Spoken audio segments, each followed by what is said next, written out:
This is a recording for my 8-minute video to introduce the content of my e-portfolio and my website.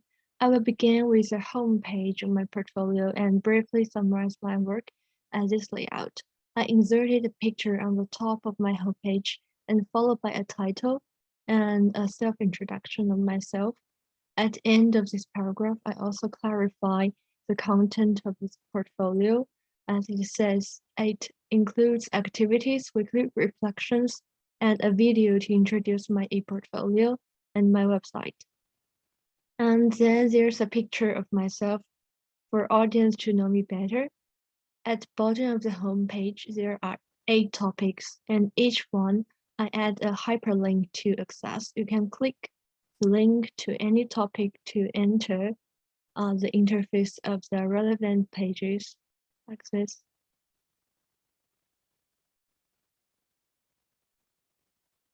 And then I wrote a short paragraph of rationale to clarify the content and the aim of homepage of my e-portfolio in topic 1.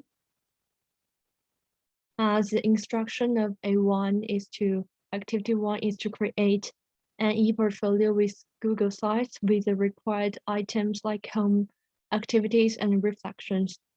And this link will take you to the home page. And this is the aim of the homepage of the e-portfolio. And in activity 2, the instruction is to use WordPress to develop a website or blog, which I could use in my professional practice. And the following link will take you to homepage of my website.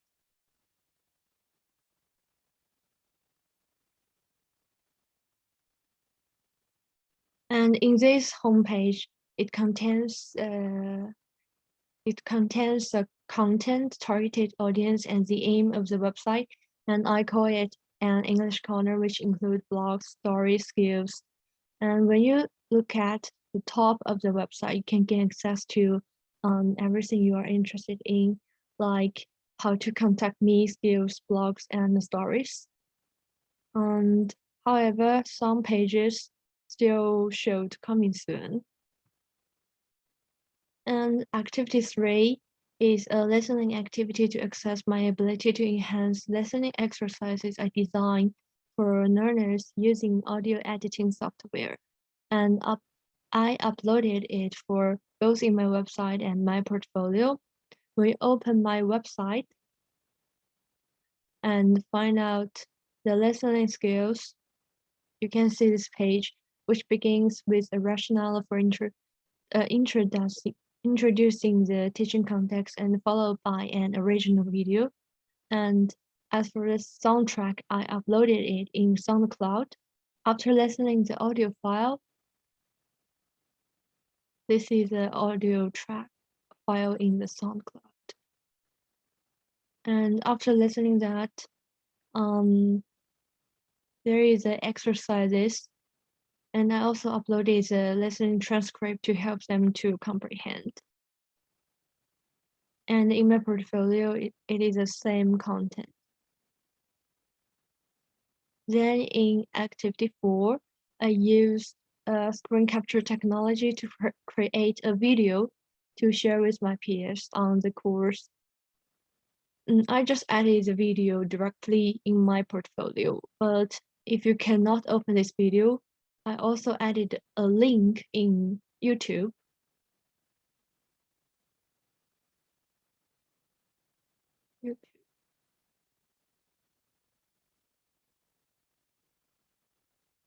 Yeah, this is my teacher training video. And there is a brief introduction to how to create a gap filling activity in Wordwall, and it includes an example of how to sign in, how to create activities, and how to share a link or QR code in classroom. And this can be useful for teachers who want to create various activities, and especially in online courses. Then in activity 5, It is a corpus-based language teaching exercise which could help students to learn pragmatic routines. And I just added our group work here. My part is to select corpus.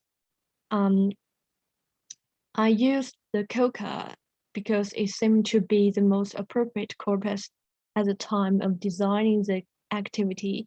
And the following part shows the exercise including the warm-up activity, noticing activity, and also a role play activity. And then in activity 6, it contains a lesson plan for a lesson to be taught online through Teams to students on a 4-week pre-sessional for postgraduate students. And this part, my rationale, which includes the aim of the lesson, the teaching assumption, and the procedure of the lesson. And I will explain why my proposed lesson is innovative sound in the last part of the lesson plan. And this is a material for my topic for writing.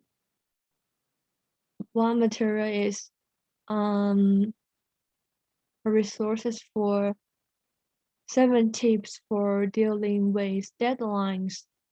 And another one is resources from BBC News for students to write. And in the last activity,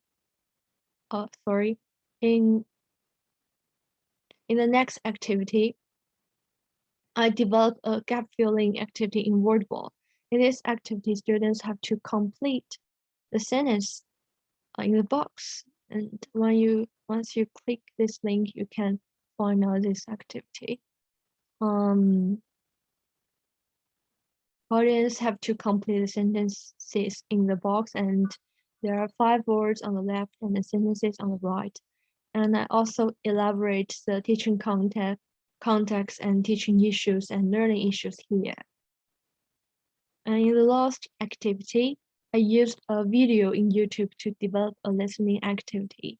And the rationale summarizes the targeted learners, teaching context, technology I used, and what my exercise is about. It is about the theme of extreme weather in Madrid's band. And there are the following exercises. I also added the video transcript here. Then I will briefly outline the reflections. In reflection 1, I answer the meaning of digital divide, blended learning, and explain digital tech in high-tech and low-tech environments in my context. I analyze the definition of these terms with relevant literature and combined with my own experiences. And in the reflection 2, it is about answers to my experience of blog creation in my teaching context and the specific website or blogs I used. I just mentioned Wordwall as it is one of the most frequent websites I used while teaching. And in reflection 3, I explained the use of Audacity and audio material. In this part, I come up with the process of editing audio file in Audacity. And in reflection 4, I mentioned screen capture software QVE and how it is used by language teachers and learners. Then I elaborate on how relevant it is to my own teaching context. And in reflection 5, it shows which corpora I used previously, which areas of language learning can corpora support, and the limitation of it combined with relevant literature. And in reflection 6, it is about my experience of online teaching. I just mentioned the micro teaching in term 1 and added some challenges and the areas I still needed to improve. Then in reflection 7, I introduced the types of OERs and how to use them differently by adapting the videos, and I have chosen videos in YouTube, which I have already explained in activity 8. And the last one, Yeah, that's all. Okay. So that's all of my e-portfolio, and I also uploaded a video of this overview of my e-portfolio in this link, and later I will add this video to this link, and you can click this to my introduction of my portfolio and website.